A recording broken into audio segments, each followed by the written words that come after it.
Purchase your tracks today.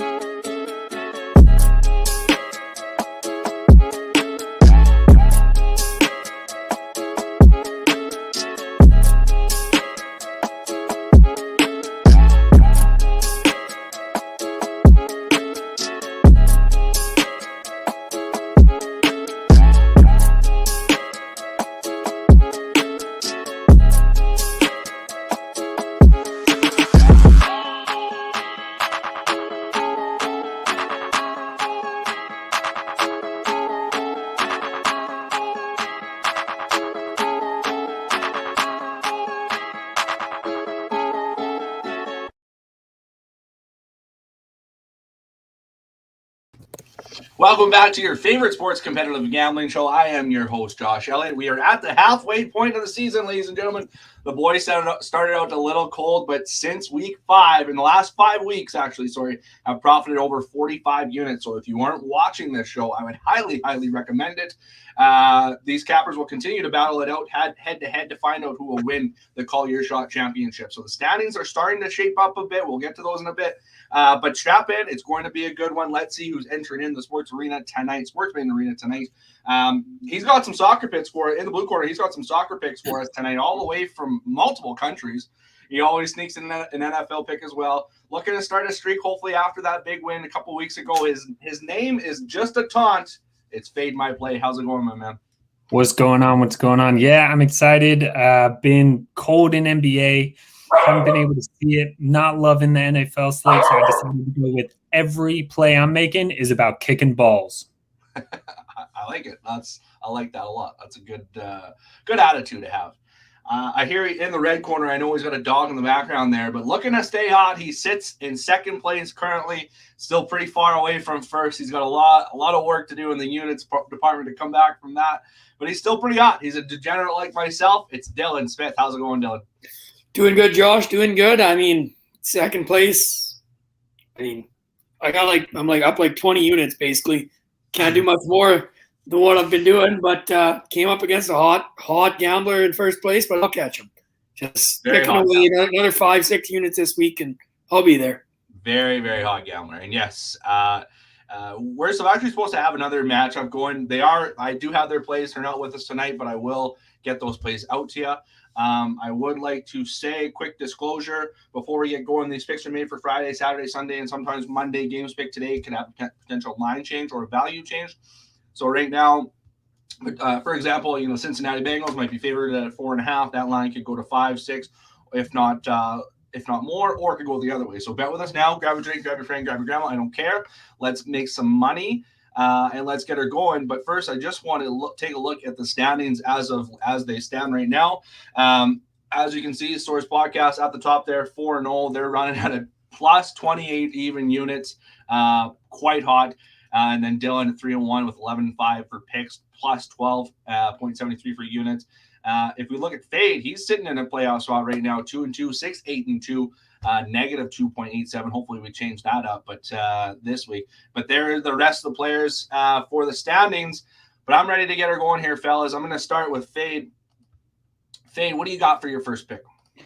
All right, so it's going to be in the French National League here. Bourg-Perronnet.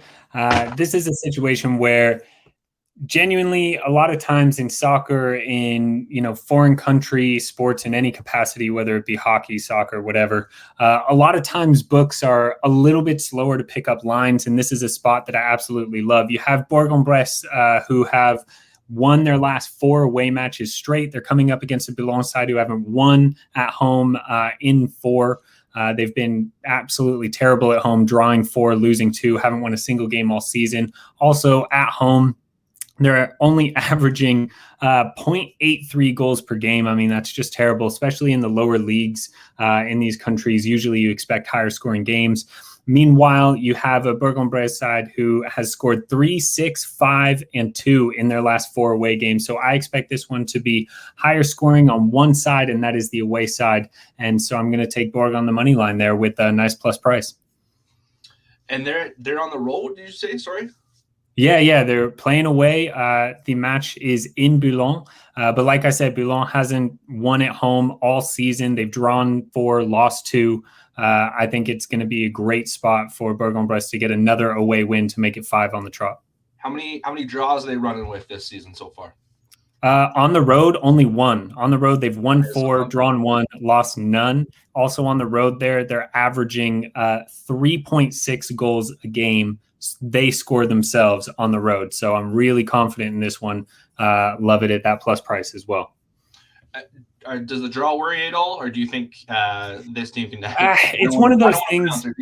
Yeah, no, absolutely. I mean, everyone hates a draw in soccer, but at the end of the day, it's just when you have a high-powered offense that's able to score, I think that one way or the other, someone's going to win. I think, because when they're pressing really high and they're trying to get goals, that can leave them open at the back. But I really like them to score multiple times here. And seeing as you have a Boulogne side that doesn't even average a goal a game at home, I think it spells a recipe for outright victory.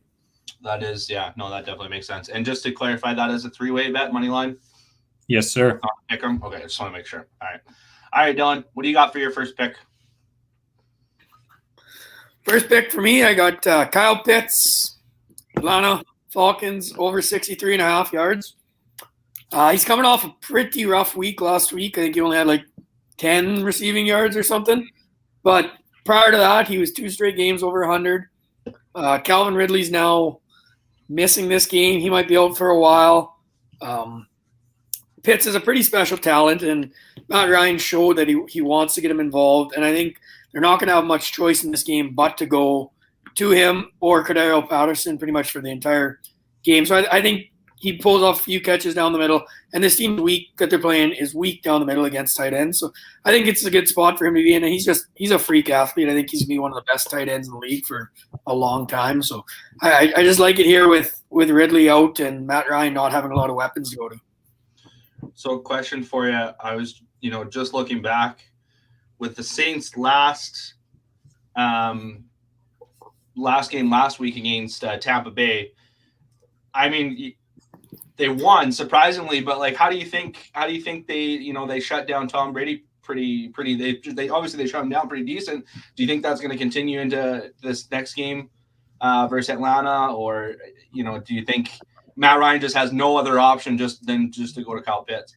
Yeah, I expect the Saints to win this game too, although I don't know what their quarterback situation is. But if you look historically, Sean Payton's had Tom Brady's number. The Saints, even since Tom Brady's been in Tampa, the Saints have dominated them.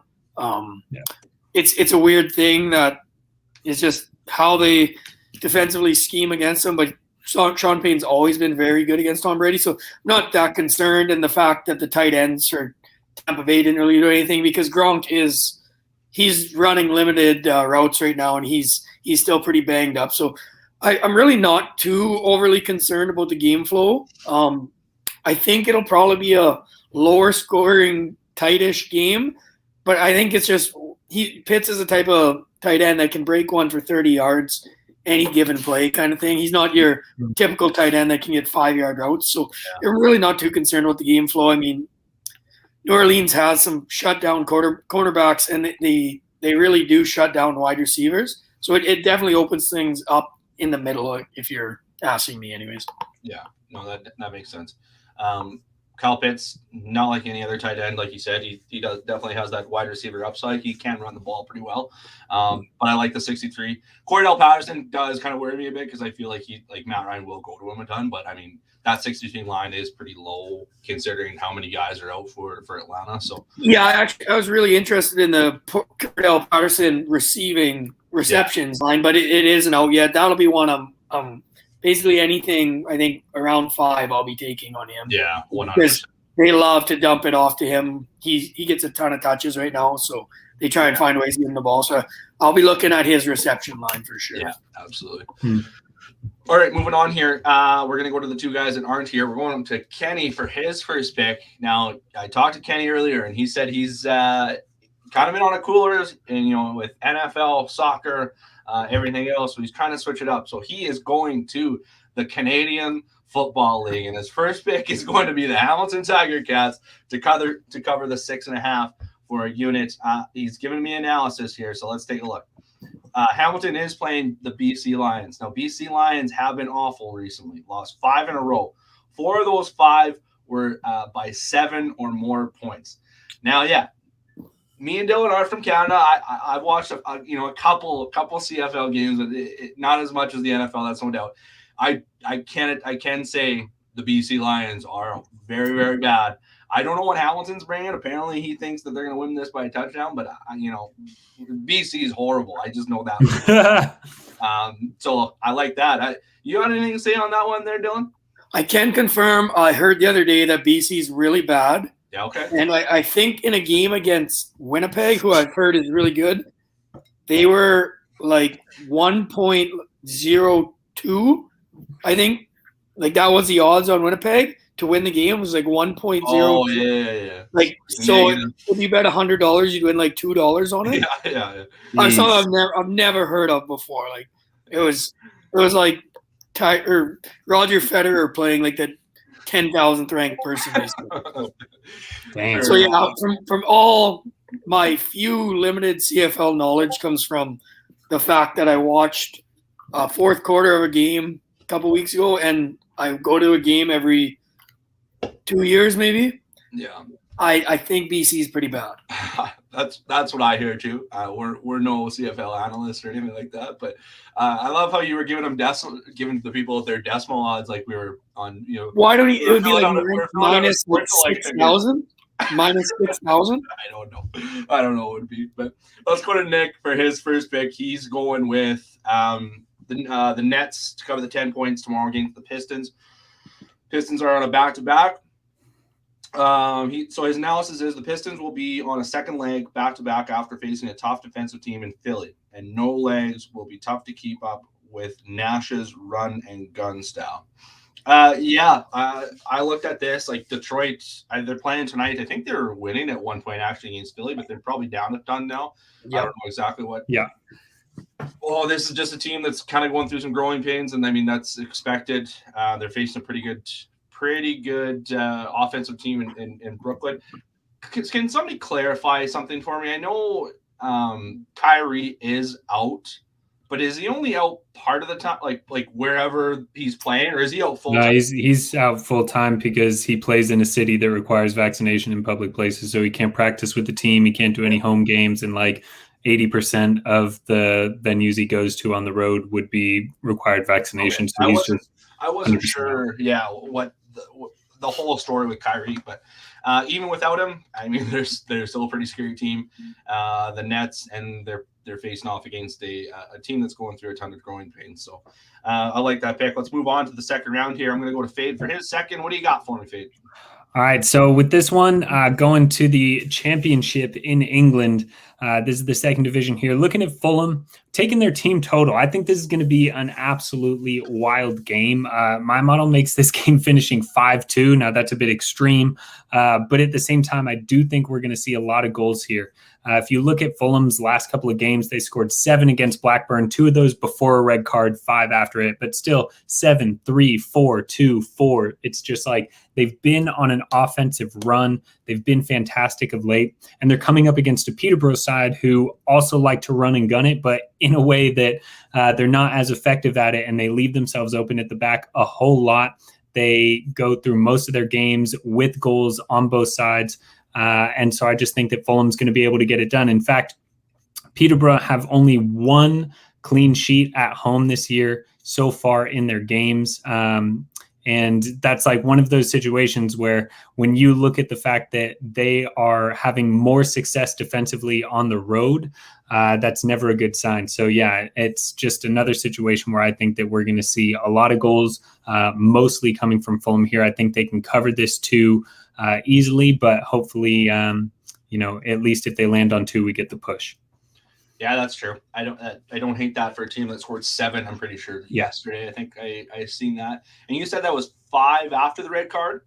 Yeah, I mean they were up 2-0 already, and then they were just rolling over Blackburn, and then Blackburn, kind of lashed out a little bit.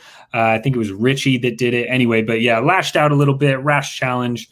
He gets sent off, and then it was just, Blackburn gave up. So you got to a little bit throw away that game just because you're not going to see too many situations like that. However, if you look at their other games, both on the road and at home, 3 goals against West Brom at home, and West Brom are one of the best sides in the division. 4 goals at Nottingham Forest, 2 goals at home against Cardiff, 4 against QPR. So it's a situation where they've been on an offensive roll. That's why I want to back their offense, not to win, not both teams to score, just Fulham to get the job done and put the ball in the back of the net. All right, fair enough. I like that, especially like I said, like 7 goals. That's a ton in soccer. Yeah. I don't know what it is for what the league is like, the championship league. I don't know what kind of offense, but overall soccer, you don't see a ton of goals like that ever. You do not. Yeah. So I like it, especially with the 2, they score 2, you push, like you said. So Exactly. let's move on to Dylan for his second pick. What do you got, Dylan? I actually really like that pick. I know nothing about it, but he convinced me. I will be betting that. So that's always good when you convince someone that knows nothing about it to bet it. We didn't do a very good job on the CFL.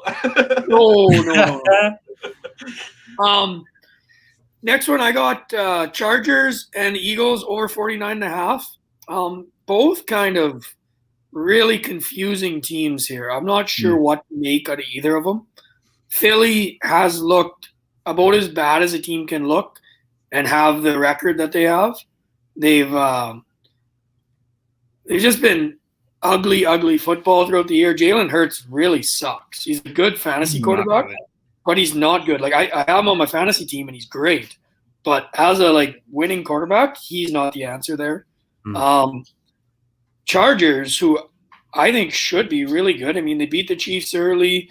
They played some good games. Just put up absolute nothings in some games. They looked horrible last week, but for the most part, I would say I like the Chargers defense, but they have not looked up to what I thought they would be this year with Joey Bosa and the boys. So I think both teams here are going to put up points. It'll probably be a pick 6 or a few turnovers in this game. So I think there's points going to be put up. I don't think it's going to be a shootout by any means, but I think there's just going to be some easy points where it's a turnover in the other team or in your own end or something along those lines. And there'll just be some easy points. And both teams do move the ball pretty well sometimes. So, yeah, I think it's just 50 points is something that I'm comfortable with in this game. And I'll probably be looking at if there's over 2 turnovers in the game, something along those lines, be taking that too. Yeah, kind of like you said, 2 kind of odd teams that have just been so inconsistent. Like, Chargers should be slinging it a little bit more, but I mean, they've also been, had those letdown games, like you said.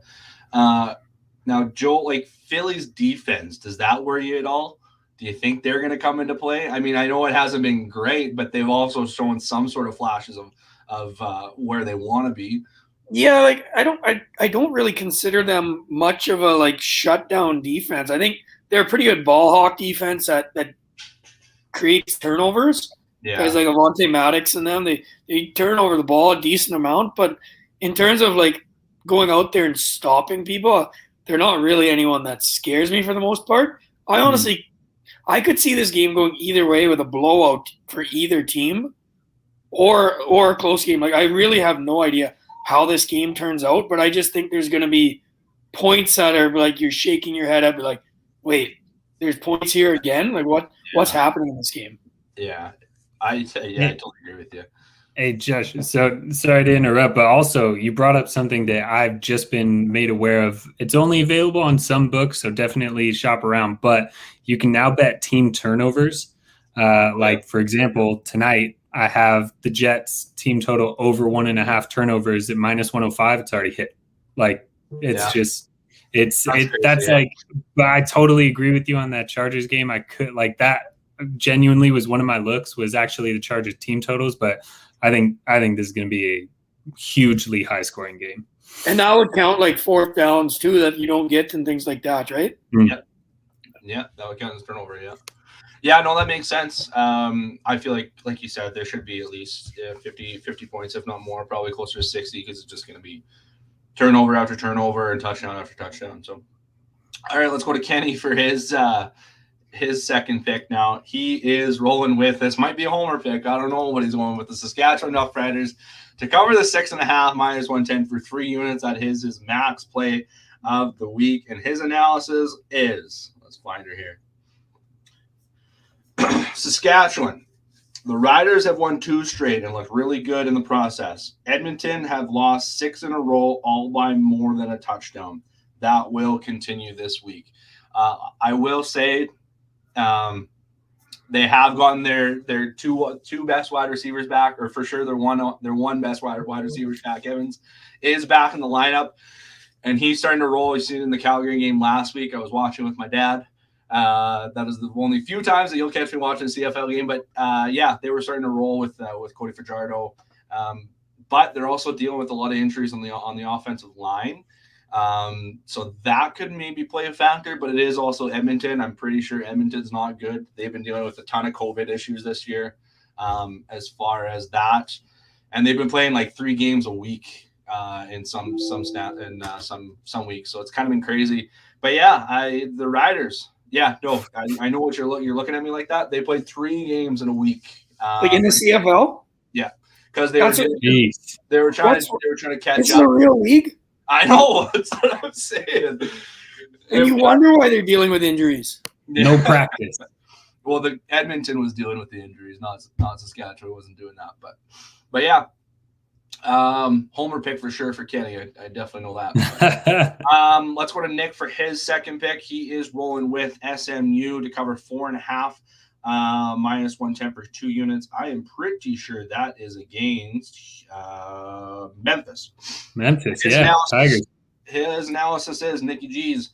Memphis is not the same team they used to be. They have some rough losses. They have some rough losses on their schedule against group of 5 schools, including Temple and other teams that SMU has blown out.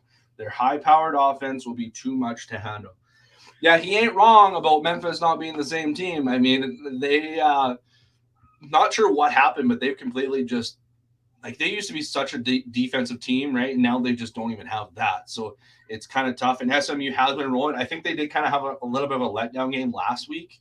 So I have a feeling. Yeah, so I have a feeling they're going to kind of come out guns blazing. I don't know who's at home. I don't know if anybody. It's at Memphis, isn't it? It is in Memphis. Yeah, but also keep in mind, it's like a 80% chance that Memphis is starting their 3rd string quarterback because their 2nd string got injured last game. Right, so you could be seeing a Memphis side that has 0 ability to move the ball. If you're taking Memphis, do it early, for God's sake. Yeah, that line is out at 4.5 right now. I would jump on that if you can as early as you can. So, all right, brings us to the halfway point. You know what that means? It is the player pick of the week. When shopping online, www.playergolf.com. Make sure you use promo code BETTHEOVER for 20% off. I'm wearing the hat, obviously. I see Dylan's wearing a hat. Fade is not wearing a player hat. Unfortunately, he's the odd man out. Make sure to check them out, www.playergolf.com for golf accessories. They're coming out with a more athletic line here just recently. So they got a lot of stuff that you just got to check out. Great company. So the player pick of the week is going to be tomorrow. Stanford, Utah over 54 points, minus 110 for 2 units. Utah in their last 4 games have given up at least 400 yards. Their defense has not been great. I feel like now Stanford, on the other hand, QB and wide receiver, they've been dealing with a lot of injuries, the QB and wide receiver side of things. But, I mean, when you got a team on the other side that doesn't really stop the ball, I don't think Stanford's going to have any issues scoring here. And even in their – they haven't played at home very much. They played 3 games at home so far. One against Washington State University where they scored 31. They ended up winning that game. Or, no, they lost that game. Sorry. Their other home game was against Oregon where they scored 31 and beat Oregon at home. And then their other one was, I believe, UCLA, where they gave up 44 and they only scored 26 or something like that. But I mean, Utah isn't they aren't Oregon, first of all, and they also aren't UCLA. But I like Stanford here. I think they can kind of score a ton of points. I already know Utah's going to score a ton of points. I think Stanford can kind of keep with them. And this, I have a feeling, is going to be like a 34-30 game going late into the 4th, something like that, because I just don't trust Utah's defense. So that is the player pick of the week, minus 110 for 2 units. Let's go to Fade for his third. What do you got, Fade? All right, so I swear this is my last wild one, but it's over in the Bundesliga 2, the second division in Germany. But there's a specific reason why. It is because this is my favorite foreign team that is not in England. I love Jan Regensburg because they play with reckless abandon. I mean, this is a team that is shoot first, ask questions after you've shot again, and then maybe get to some interviews. This is a team that loves to score.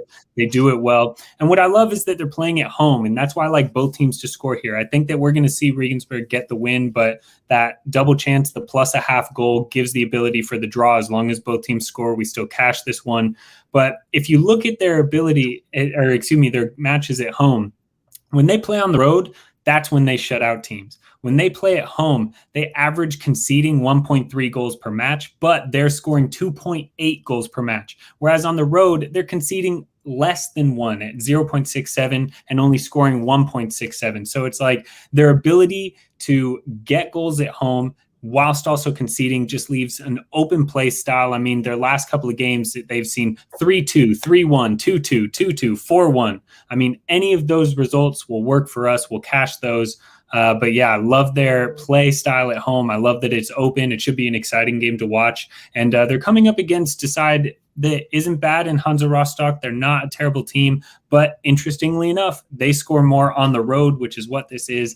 I think the stats back up what will prove to be a very fruitful endeavor, and we'll see a 3-1 finish here to Regensburg. Yeah, I'm not gonna lie. When I seen you send me this pick, I could have sworn it was going to be a prop pick because I know it. Like a player prop pick. But correct me if I'm wrong. You did hit one of these bets, the plus 0.5 and both teams score 2 weeks ago, correct? Yeah, we did. We hit that. It was plus 230, a little more, but at the same time, it's one of those bets that you're just betting on a great game. I mean, that's the thing that I love is you're betting on the team you want to avoid a defeat, but also goals to happen. And like I said, a lot of times in the lower leagues in Germany and England and France, definitely in Italy, you see a lot of goals because it's more open play style. I mean, you're seeing these amateurs and semi-professionals trying to prove themselves offensively. They're trying to show what they can do. So they go for style points. And a lot of times that leaves you open at the back. I think that's what soccer needs, a little bit more style points. Something like that. Maybe in the EPL, they can create a rule or whatever. I don't know. I like a lot of goals in soccer for sure. Let's go to Dylan for his third. What do you got, Dylan? Just question: did Geno Smith get traded to the Jets again? Probably because Mike White just got blown the fuck up, and of course I think Geno Smith is swinging right now. Really? Can't confirm, but I'm pretty sure Geno Smith's behind the helm. Anyways, my third pick: Myles Gaskin over 54.5 rush yards. I have 2 units on this. This is a strictly pick based off Houston sucking. Houston sucks. Everybody lights them up.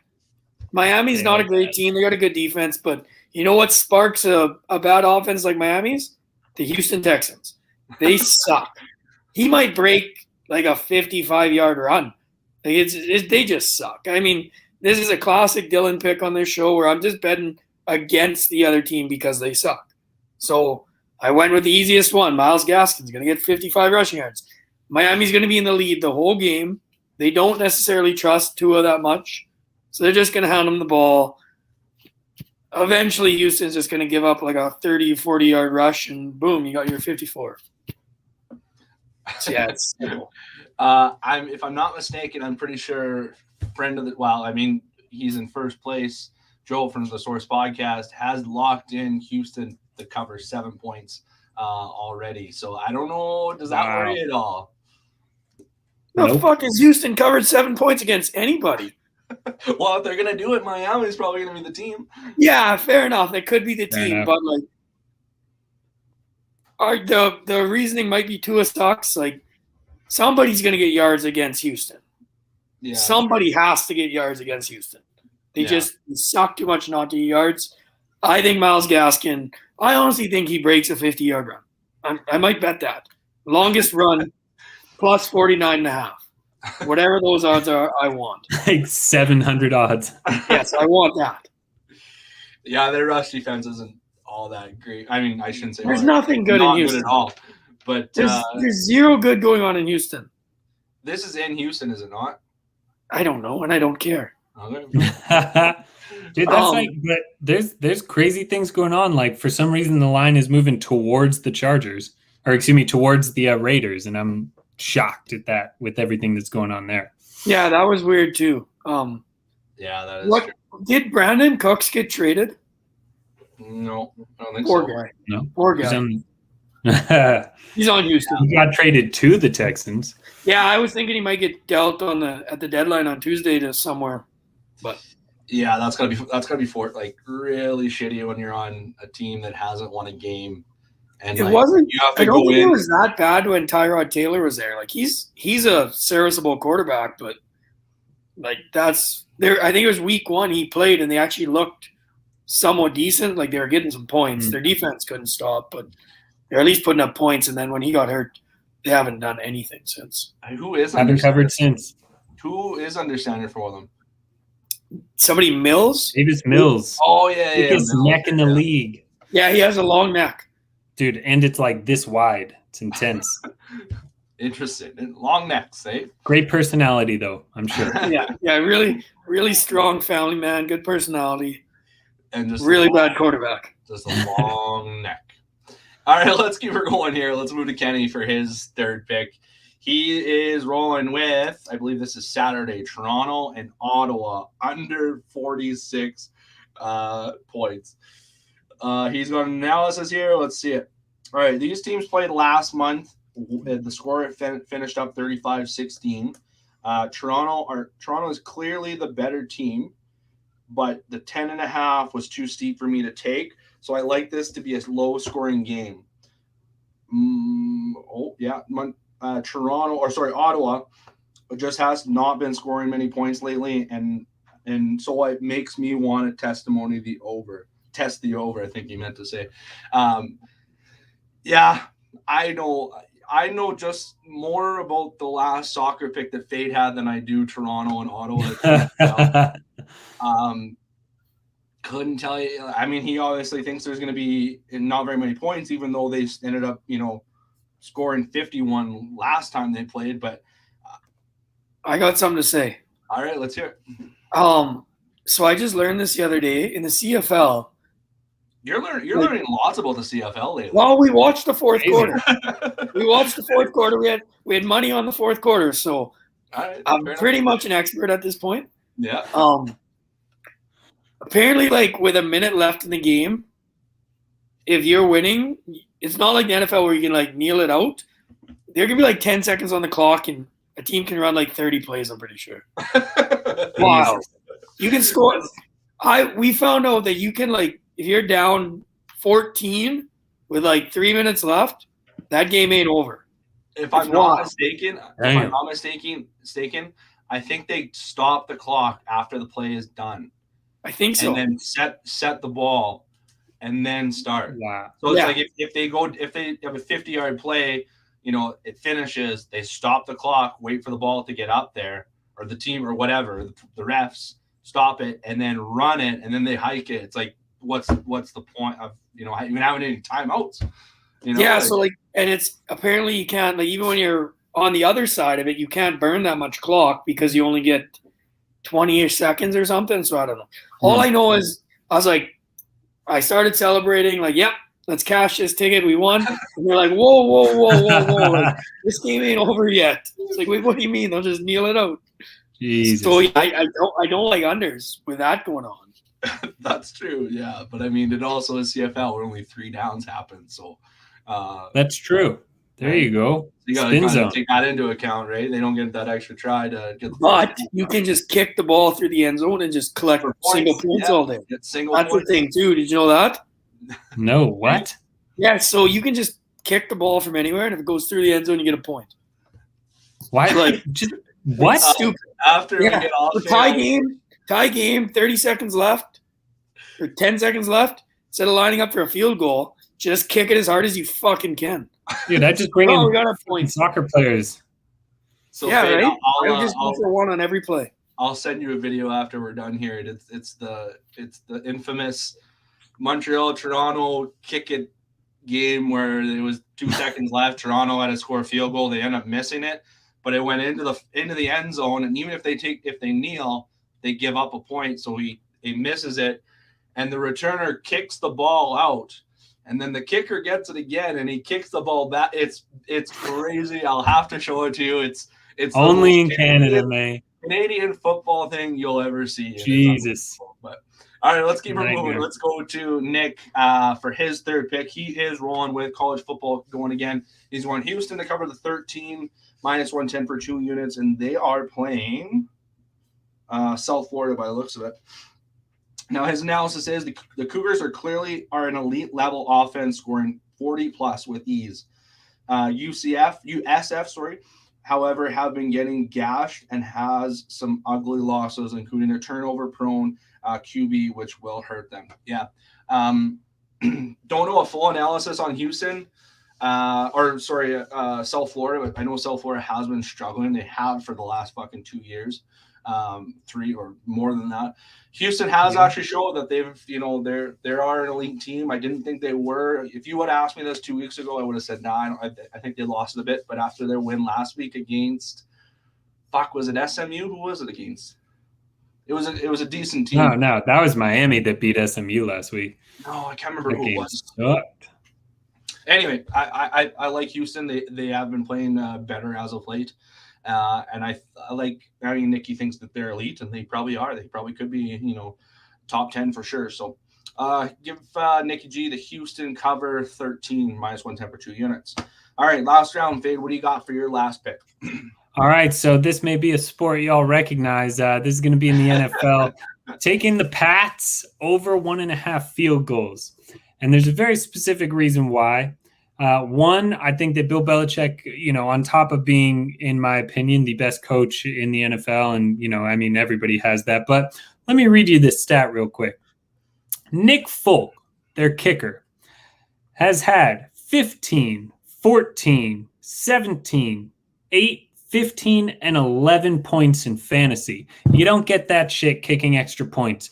This Pats team is always ready to be smart, take points where they can get them, not mess around and go for it on 4th and 4 or any shit like that. Bill Belichick doesn't play those games, especially not with a rookie quarterback at the helm. They're going to trust in that monster leg from Nick Folk. And also, this is going to be a game where I think it's going to be sneaky close. I mean, you have the Pats in a giant letdown spot, and the Panthers could not look worse than they do. Sam Darnold, my goodness.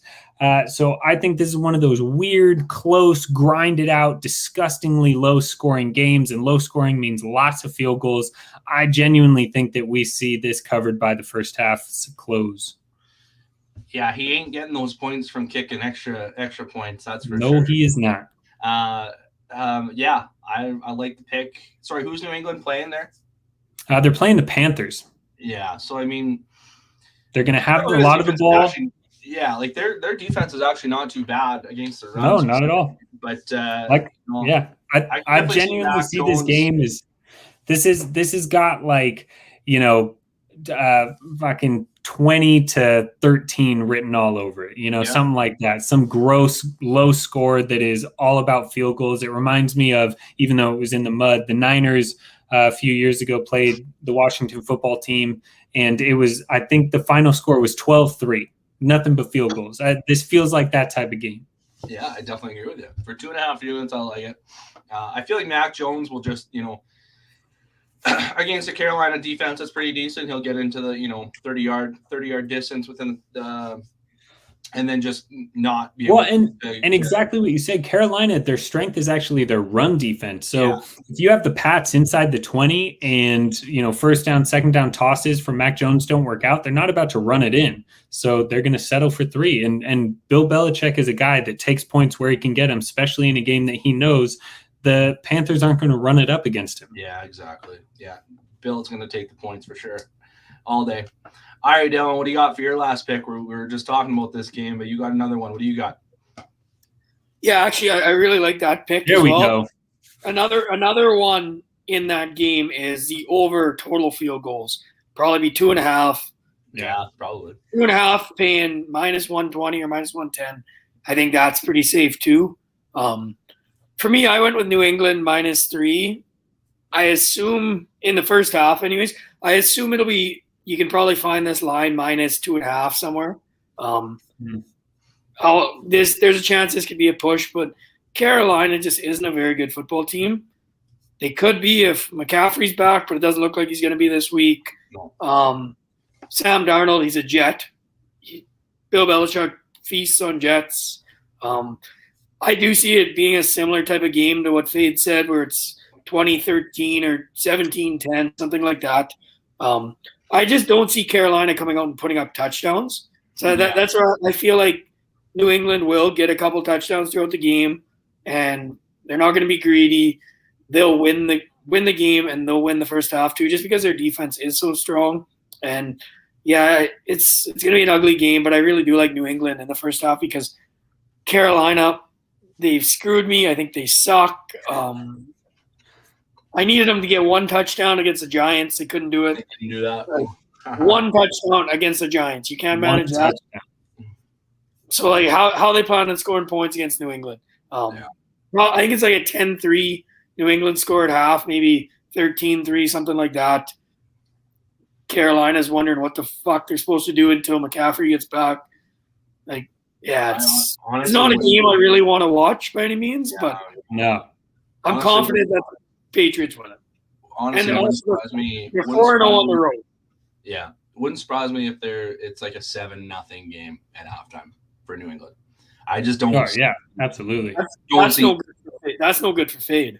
No, it's not. But Yeah, hey, you can get like field again, goals.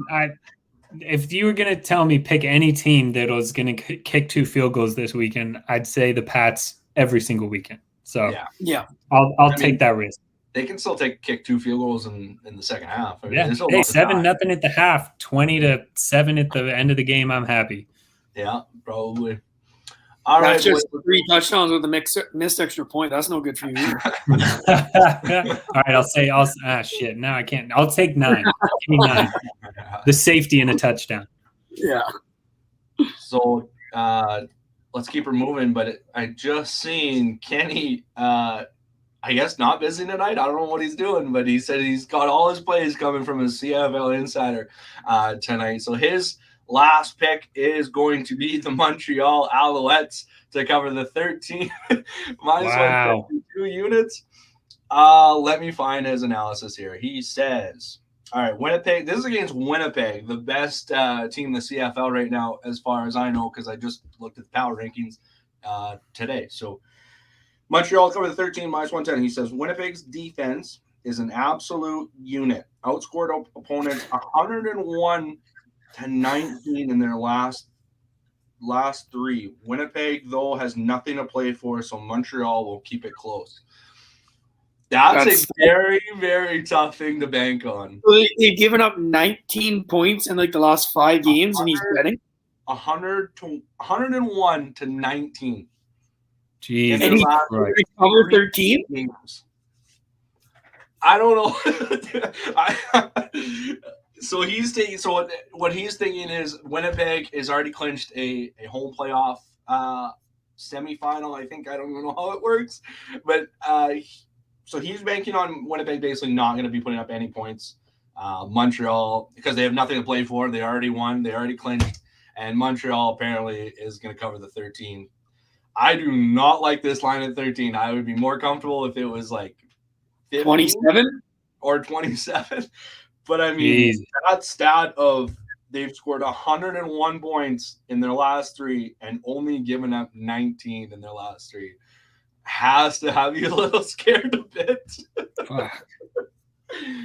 This reminds me of a college game I bet on 2 weeks ago. I want to say it was Arkansas, or no, I don't.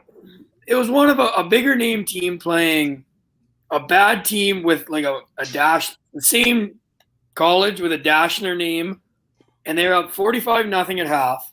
The over-under was 51, and the line in the game was 49.5. So like 49.5, over-under's 51, 45-0 at half. The game finished 45-3 because No way. they must have literally brought in people from the street to play the second half. That's Like, fucking- that's the only way I think Kenny's Yeah, this is one that I don't know, but I mean, hey, he's got a CFL insider, so who knows? Let's move over to Nicky G for his last pick. He's going with some NFL football here to finish it off. He's going with Arizona money line plus 110 for 1 unit. He said the 49ers beat a bad Bears team, but Vegas seems to be crowning them and forgetting how Arizona beat them and covered the spread earlier this year, despite it being the worst performance yet. I don't know if this was their worst performance, but I mean, yeah, I don't know.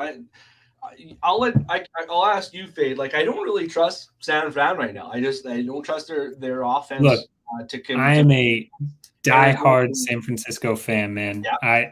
I when I saw this line, I was like, the average bettor should put their entire fucking life savings on the Cardinals to cover minus 2.5. What? Yeah. It just has to be a trap. And I will say this.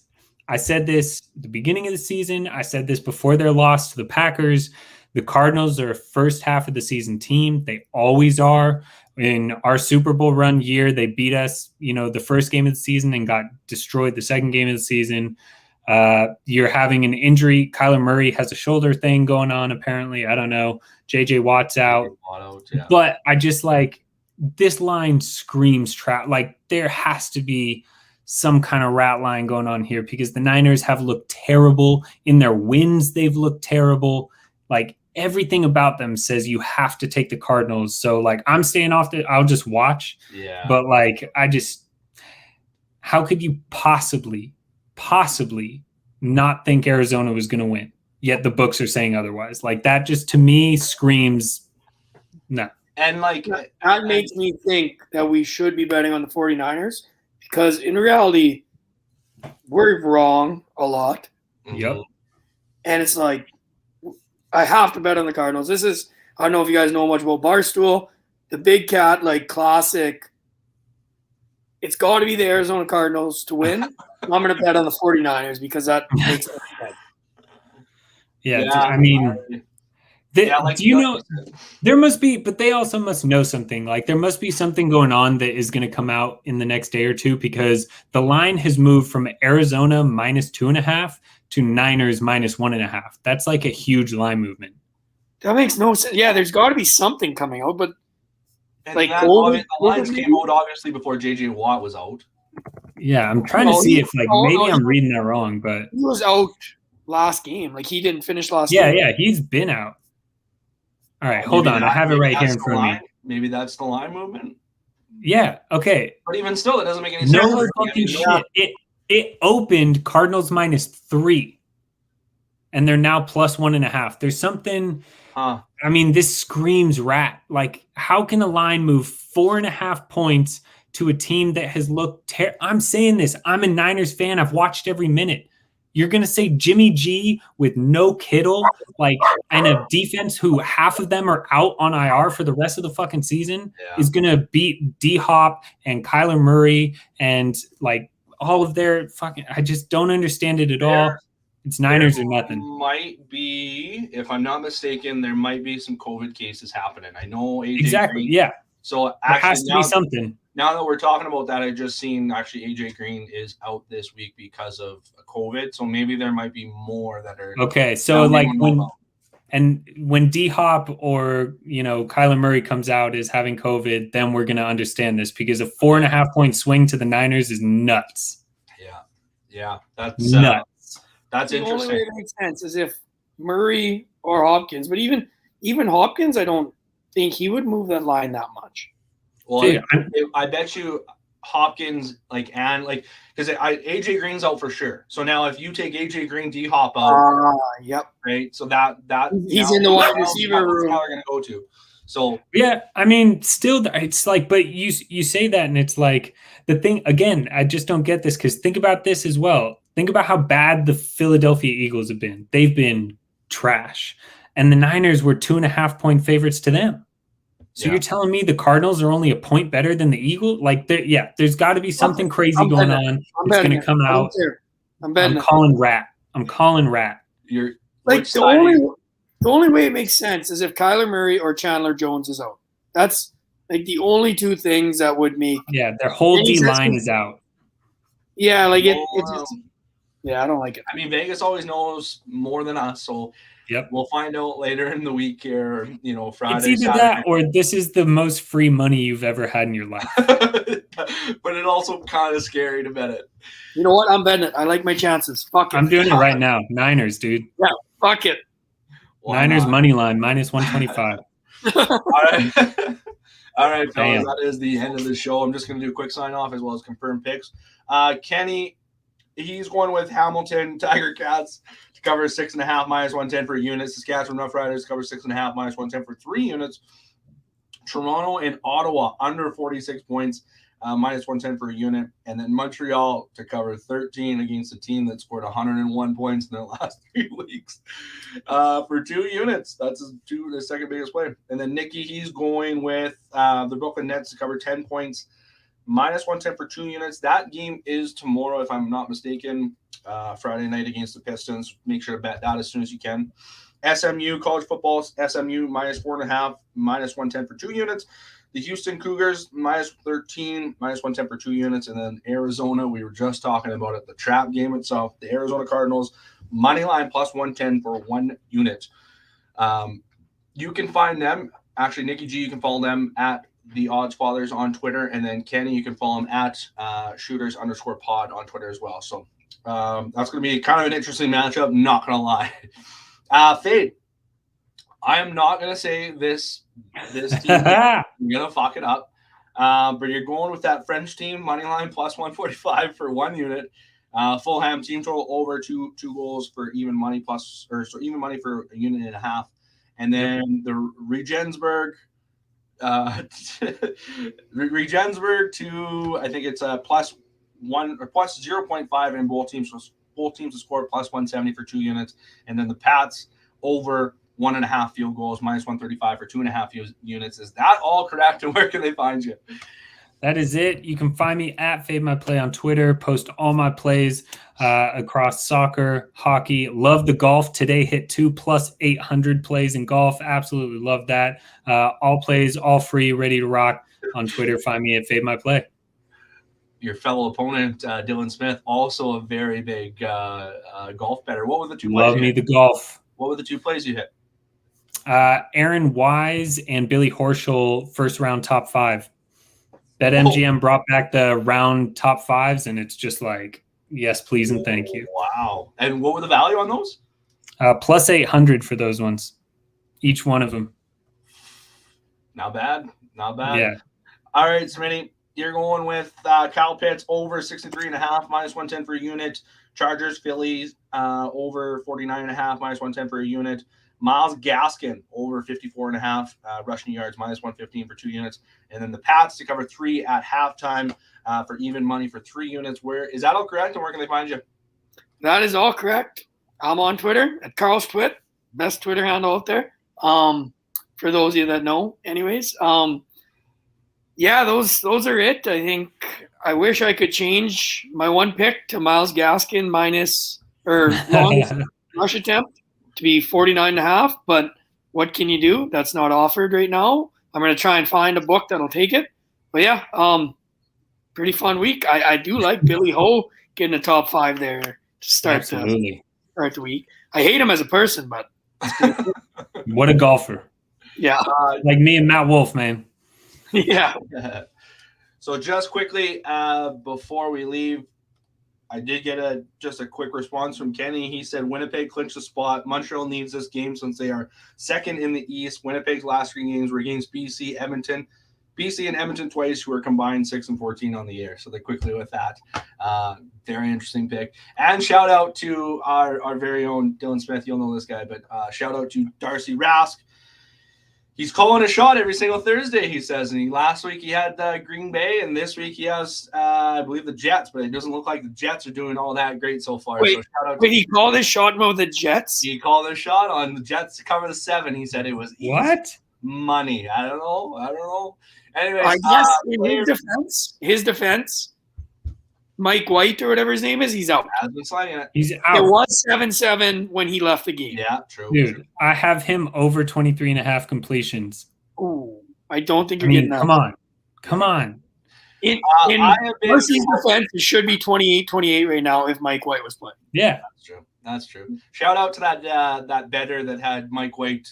What was it? Leading all quarterbacks in receiving yards for last week, and Did it What a legend. 125 to 1 odd play, $1,000 paid, 125 grand for that guy. So shout out to that guy.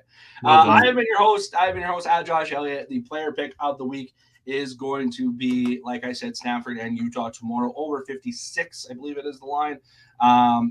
Make sure to follow Player Golf on Twitter at Player Athletics, I believe it is. Make sure to follow me at Josh Elliott 9 as well. This show is powered by the Blue Collar Media Group. You follow them at Blue Collar NG on Twitter as well. So make sure to check them out. Thanks a lot, everybody. Let's have a weekend and let's make some money. Let's go.